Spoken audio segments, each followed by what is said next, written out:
কাইলৈ 10 জুন আৰু প্ৰত্যেক মাহৰ 10 তাৰিখৰ দিনাখন চৰকাৰৰ তৰফৰ পৰা কিন্তু চৰকাৰী আঁচনিৰ ধনসমূহ দিয়া হয়। সেয়েহে কাইলৈ 10 জুন আৰু অৰুণোদয় আঁচনিৰ লগতে কেইবাটাও আঁচনিৰ ধন কিন্তু অহাকালি আপোনালোকৰ বেংক একাউণ্টত ট্ৰেন্সফাৰ কৰা হ'ব।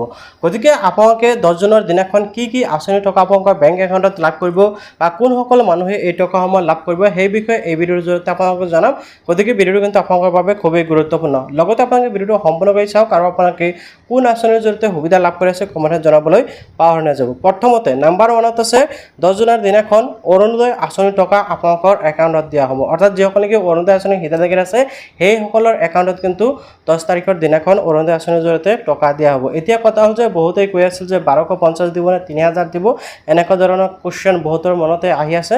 চ' অহাকালি আপোনালোকে 1250 পাব পাৰে বা 3000 টকাও পাব পাৰে, কিয়নো চৰকাৰে কিন্তু নতুনকৈ ঘোষণা কৰিছে বা বাজেট অধিৱেশনৰ অসমৰ মুখ্যমন্ত্ৰী হিমন্ত বিশ্ব শৰ্মা ডাঙৰীয়াই এটা গুৰুত্বপূৰ্ণ ঘোষণা কৰিছে।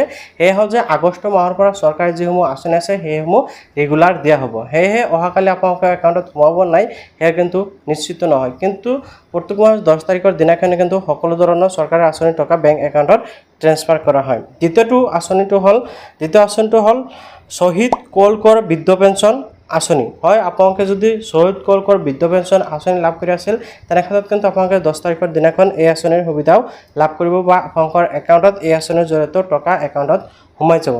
লগতে 3 নম্বৰত আহিছে ইন্দিৰা মেৰী সাৰ্বজনীন বিধৱা পেঞ্চন আঁচনি।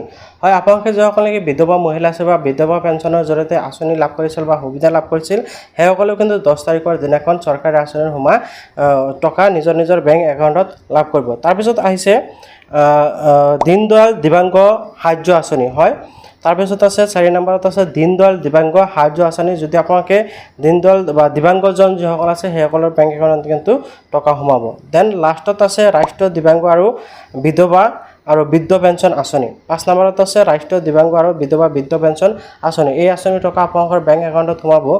লগতে যিসকলে চৰকাৰী ঘৰৰ বাবে আবেদন কৰিছিল সেইসকলৰো কিন্তু একাউণ্টত চৰকাৰী ঘৰৰ টকা সোমাব, কিন্তু ইয়াৰ বাবে কিন্তু আপোনালোকে ভেৰিফিকেশ্যন কৰিব লাগিব।